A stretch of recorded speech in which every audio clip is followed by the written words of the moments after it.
On the sea of truth. Roger Stone's our guest. We got huge breaking news on the FBI's undercover up with the accomplice. Crooks. And we'll have the big guest more than went through it all on Sunday or Monday. I was just talking to Brad Morello during the break, but that's coming up. Look, I'm proud of constitutionalists, of Christians, of conservatives, of populists that have fought through all this tyranny and intimidation and gotten Trump in really 3 times. They stole, obviously, 2020. And it's healthy that we're critical of Trump, because that means we're critical of the bad actors and lazy people and cowards and others in the administration. But this new administration is light years better than the last.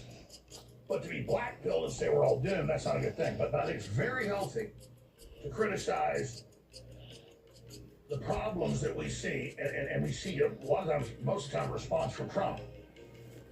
And I've had mixed feelings on this. I don't like Maduro. He's a communist dictator. The Democrats have used it as a piggy bank for election fraud. That's the real reason to go in there. But I don't trust the CIA that's been giving intelligence to the Pentagon. Trump's had him there for months. Options. Now, they say they're going to make the Bureau leave because he says he's ready to leave. Hopefully that's the case. Hopefully it's all a bunch of saber rattling. But the country's, it's got all sorts of mountains, you name it. And I get it's in our hemisphere, so I get academically that Trump has the right. Thomas Jefferson would have already gone in there, like the Barbary Wars, but I still have big concerns. So Pentagon briefs Trump on military options against Venezuela in the coming days. Roger, what's your take on this in inside baseball? I mean, to me, this doesn't look like just bluffing with all these street carrier strike force groups and the Army. This looks pretty serious.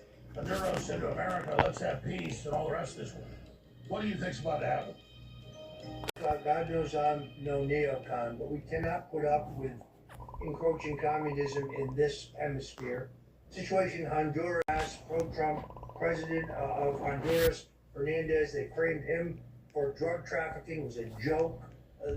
Those who testified and were convicted drug traffickers who were let out of prison in return for their false testimony. And today, Honduras is basically a staging ground for the Marxist narco trafficking of the Venezuelans. So it's not just Venezuela, it's not just Cuba, which continues to be a vexing problem, and a major spy center. And it's Venezuela that props up Cuba.